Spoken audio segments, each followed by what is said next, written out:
Kenapa orang Tionghoa cepat kaya? Pernahkah muncul pertanyaan, mengapa begitu banyak orang keturunan Tionghoa yang terlihat lebih cepat mencapai kestabilan finansial, bahkan mampu membangun kerajaan bisnis dari nol?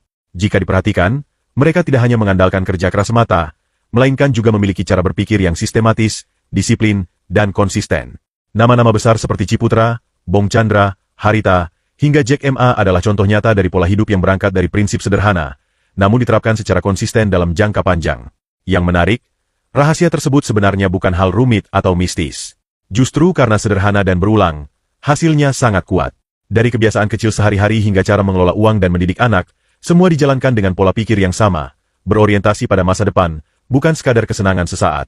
Prinsip itu yang membedakan antara sekadar bekerja keras tanpa arah dengan bekerja keras yang menghasilkan lompatan besar. Sejak usia dini, anak-anak Tionghoa sudah diperkenalkan dengan nilai tanggung jawab dan pentingnya menghargai setiap rupiah.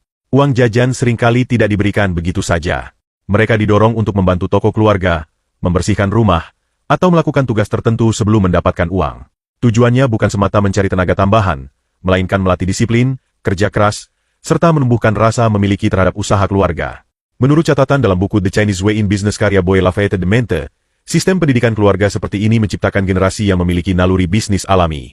Anak-anak diajak berdiskusi, diberi ruang untuk mencoba hal baru, bahkan diperbolehkan gagal, tetapi tetap didampingi. Proses ini membentuk pribadi yang tidak mudah menyerah, terbiasa berpikir kritis, dan berani mengambil keputusan di usia lebih muda dibanding teman sebayanya. Kebiasaan kecil yang ditanam sejak awal inilah yang menjadikan mereka lebih mandiri. Mereka terbiasa bergerak tanpa harus menunggu disuruh, karena menyadari bahwa masa depan sepenuhnya berada di tangan mereka sendiri. Saat remaja lain baru belajar soal tanggung jawab, anak-anak Tionghoa sudah terbiasa menghadapi tekanan hidup. Ketegasan, rasionalitas, dan daya juang yang tinggi menjadi modal awal yang berharga untuk menapaki dunia bisnis maupun karir. Menabung besar dan perencanaan keuangan. Salah satu kebiasaan yang paling menonjol dalam kehidupan masyarakat Tionghoa adalah cara mereka memperlakukan uang.